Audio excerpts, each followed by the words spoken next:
بسم اللہ الرحمن الرحیم۔ اس وقت ایک اہم سوال ہے کہ قیامت کب قائم ہوگی۔ جمعہ کے دن عام طور سے جو مشہور ہے وہ یہ کہ جمعہ کے دن اور 10 محرم کو، تو اس سلسلے میں ایک اشکال یہ ہوتا ہے کہ اگر 10 محرم ہے تو کبھی کبھی تاریخ بدل جاتی ہے۔ سعودیہ میں ایک تاریخ عام طور سے آگے رہتی ہے، تو پھر وہ 10 محرم جو ہوگی وہ سعودیہ کا اعتبار کیا جائے، ہندوستان کا اعتبار کیا جائے، پاکستان کا اعتبار کیا جائے، عرب کنٹری کا یا کسی اور ملک کا، تو اس میں تاریخ جو 10 محرم ہے کس تاریخ کا اعتبار کیا جائے۔ اب یہاں دو باتیں، ایک تو یہ کہ ممکن ہے کہ جو وقت آگے بڑھ رہا ہے اور یہ دنیا سائنسی اعتبار سے بھی آگے بڑھ رہی ہے، اس اعتبار سے چاند کے اختلافات کم سے کم ہوتے چلے جا رہے ہیں، ختم ہو رہے ہیں۔ اب لوگ پہلے سے ہی بتا دیتے ہیں کہ کون سی تاریخ ہے۔ ممکن ہے آنے والے وقت میں انڈیا اور سعودیہ یعنی عرب اور عجم سب جگہ ایک ہی تاریخ ہو، لیکن یہ وقت سے پہلے کچھ کہنا مشکل ہے۔ ہم اس بات پر آتے ہیں کہ اس کی حقیقت کیا ہے،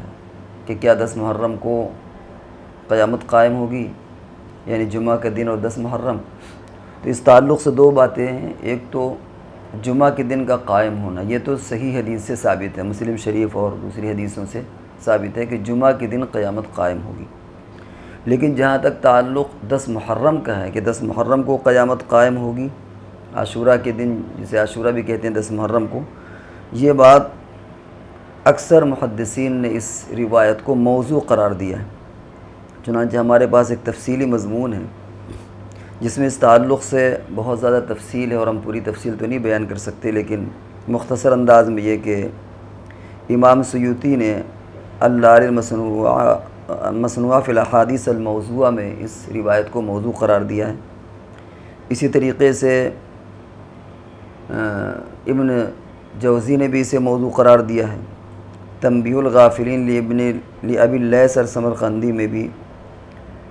اس میں غالباً روایت کی حیثیت سے ذکر کیا ہوگا، لیکن محشی نے اسے موضوع قرار دیا ہے۔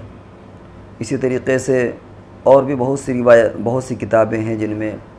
اس روایت کو موضوع قرار دیا ہے۔ خود موجودہ اکابر میں مفتی تقی صاحب اور اس سے پہلے جو مفتی نظام الدین صاحب دارالعلوم دیوبند کے صدر مفتی تھے، انہوں نے بھی اس کو موضوع قرار دیا ہے، اور بھی بہت سے ہمارے سامنے، سب ہم نہیں بیان کر سکتے، تو زیادہ تر لوگوں نے اسے موضوع قرار دیا۔ البتہ شاہ رفیع الدین صاحب کی طرف منسوب ہے کہ انہوں نے زلزلۃ الساعہ میں کہیں پر اس روایت کو ذکر کر دیا ہے، لیکن اس کے بعد علامہ یوسف بن نوری نے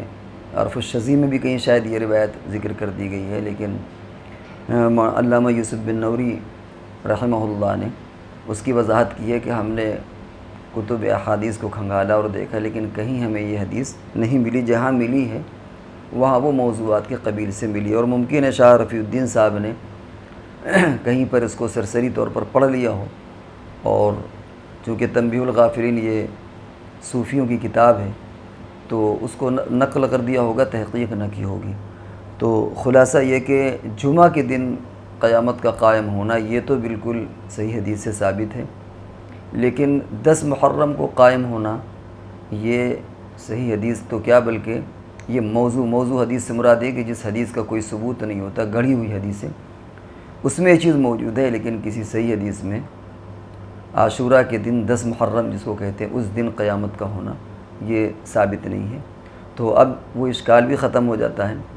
کہ اگر 10 تاریخ مراد ہے تو اس سے کون سی تاریخ مراد ہے، ہم سعودیہ کی تاریخ مراد لیں یا انڈیا کی تاریخ مراد لیں، یہ بحث بھی ختم ہو جاتی ہے۔